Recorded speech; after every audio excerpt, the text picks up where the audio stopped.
Hey everyone. Yeah, it's been a while since I've done the YouTube video. Thought I'd give you guys a bit of an update. It's been about just over a year actually since I did the last YouTube video.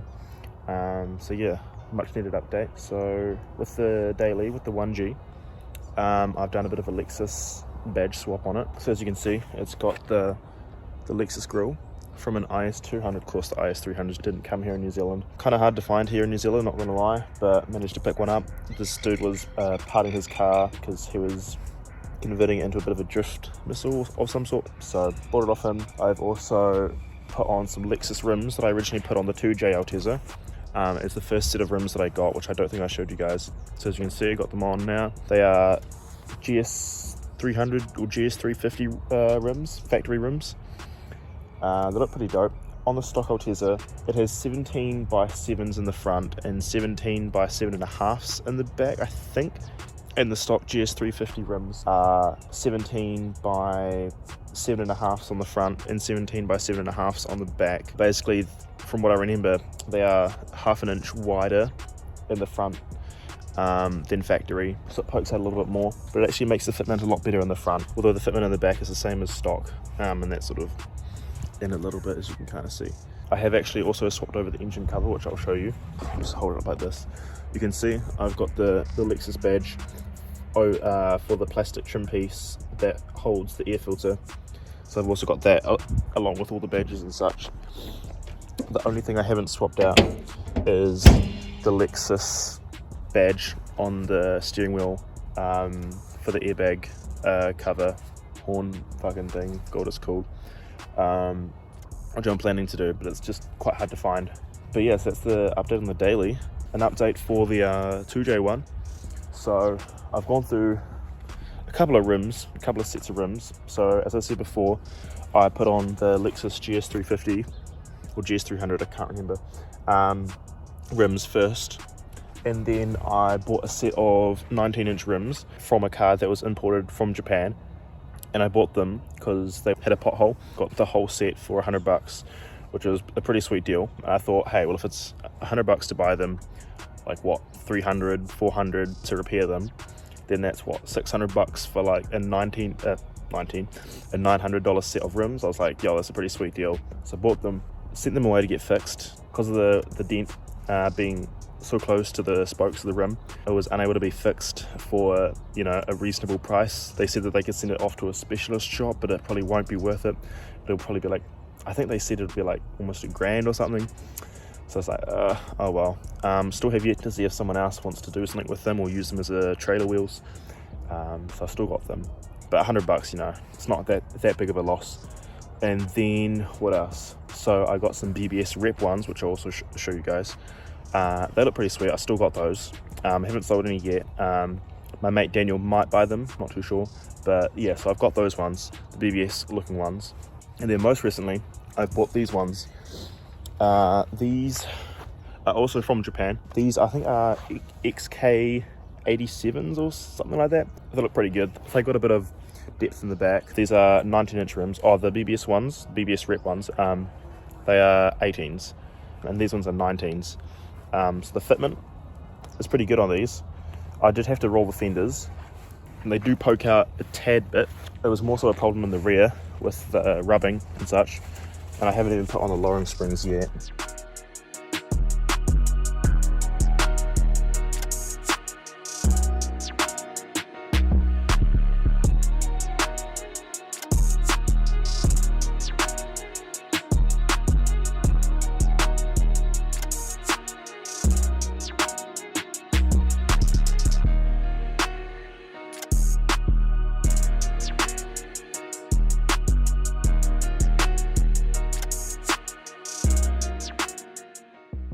That's the update for the wheels.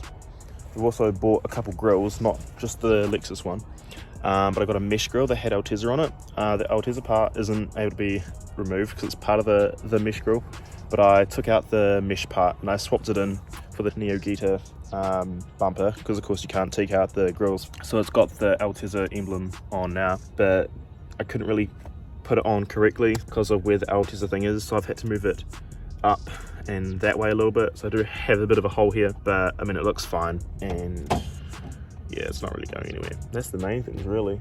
I've been driving the 1G around for a bit, not just as a daily to work and back, because I was driving the 2J Tesla up the hills and pulled up to the side of the Kiwi, and there was a pool of oil on the ground, so not good.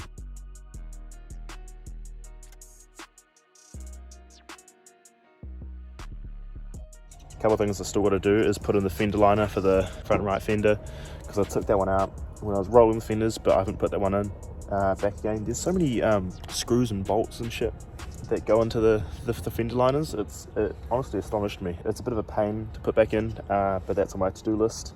I'm not driving it at the moment, and it's in summer, so it's not, you know, that bad of a deal. Like, I'm not getting water in the engine and all that crap, but it's on my to-do list. Also, me and my mate Hilton, we tried to fix the wiring in here, and it was going all right, but it's just been a massive pain in the ass. The remote wire, it wasn't supplying 12 volts with the key in at all, so either we got the wrong wire, which I don't think we did, but I don't know what the fuck's up with it. So long story short, we went to pick apart parts yard, Wrecker's yard, and got a new interior wiring loom. New to me, but you know, it's used and shit. But anyway, so we got that. I've yet to put that in. I don't have it in the car at the moment, but I'm going to be putting that in. To do that, I'll need to take out the dash, but that's alright, because I need to take it out anyway to fix the fucking paintwork, because of course it's the sticky dash. So yeah, I need to fix that. So I'm going to take out the dash anyway, redo the wiring, which I'll do in a video. I'll also show you how I wired up the subwoofer, because that'll be a good video. If I had more time, I would have shown you rolling the fenders, but I mean, it's pretty straightforward. There's a lot of YouTube videos online of rolling your fenders. Oh, one thing that you guys might like is that I swapped out the dash as well for the facelift. Well, it's the one that has the digital speedo, so that was the main reason I got it. Some of the gauges are off, like the RPM gauge. I heard that the kilometer per hour gauge is off a little bit as well, but not by much. And plus, I mean, I've already got the 19-inch rims on, so I know it's already going to be off a little bit, but it doesn't really bother me much. The thing I will need to change though before my next WOF is the odometer, because this is saying, I think it was 98,000 kilometers, whereas the original Ks are like 280 something or other thousand kilometers. So of course the odometer is out, and yeah, also the fuel needle is off. So at full, it's what, like 1 1/4, like according to the needle, and at empty it's at 1/4 tank, but I know it's empty because of the fuel light going on. So basically, to fix that, all I'll need to do is take off the needle, turn it a bit, and then put it back on, and theoretically, you know, it's fine, right? And of course the oil temp at the top, the one right there, of course isn't working, because the original dash had the what is it, like the liters per kilometer gauge there, so of course it doesn't have the sensor for the oil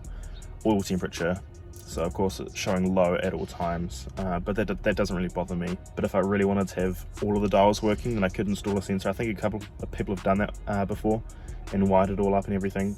I did swap over the center consoles as well, just because I wanted to have the center console from the 1G that didn't have the controls for the sat nav put into the 2J, because I removed the sat nav, as you can see. I wanted to have more cup holder space as well, so I swapped over the center consoles. I was doing a video on that, I might publish that later. I swapped over the shift plates as well, and I didn't realize at the time, but instead of it going park, reverse, neutral, drive, manual, third, second, low, only this one is Triptronic, so only this one had the manual part in here, so I can't actually shift into low because it just goes drive, third, second, low instead of drive, manual, third, second, low. Kind of a bit confusing, but anyway, I need to swap them over, so I might do a separate video, a new video, sorry, on swapping over the center consoles, because I'm going to have to go through that whole thing anyway, so I might as well re-record that video, because the other video is a year old, and I don't know how good that quality is, and plus I've got an iPhone now, and the camera quality is a bit better than my old Oppo. So yeah, other plans as well. I don't think I've got it in here, but I got a steering wheel off the newer gen IS, so the IS 250/350. I've got a steering wheel from that I'm going to be putting into the 2J Altezzas, mainly because it has the paddle shifters on the back. So instead of using these crappy old buttons, I can actually, you know, use the paddles, and plus it looks a lot nicer as well. The newer gen ISs, so the IS 250 and IS 350, they have a dual stage igniter or something along those lines, whereas the Altezzas and the IS 200 and IS 300s, they have a single stage. Don't quote me on that, I'll double check on that, but that's what I remember when I was looking it up at the time. So yeah, but you can take out the igniter in the steering wheel and swap the igniters over. They bolt right up, and that's how you can do it and make it compatible and you know, still work in the event of an accident. So yeah, so I've got to install that as well. Of course, it has all the extra buttons as well for like phone calls and shit, which of course won't work, and the radio buttons. But the radio, the double din one that I still haven't installed yet, has the ability to use the steering wheel controls. So theoretically, I'll be able to wire up the steering wheel controls directly to the head unit, so it doesn't really matter anyway, fingers crossed. So I guess we'll get to that when we get to that. I did put a drift charm on the back, which does scrape a little bit. Let me show you before my phone dies. Yeah, you can see it right there. I think it adds a nice touch to it. I do have facelift headlights and taillights. I heard that the headlights can't bolt straight up. I might just modify the original ones with the halos and such that I'm going to install. But the rear ones that I'm going to put on, they're dark chrome, so they'll look a lot nicer in my opinion. As you can kind of see, I was a bit cramped in here. Like you can take out the inner carpet in here, which gives you access to all of the bulbs and 2 out of the 3 bolts to take out the tail lights. But the third one is very hard to get to, so that's going to be a bit of a mission, but I guess I'll deal with that problem when I get to it. So that's basically the update video sorted. If there's anything else, then I guess I'll do another video on it.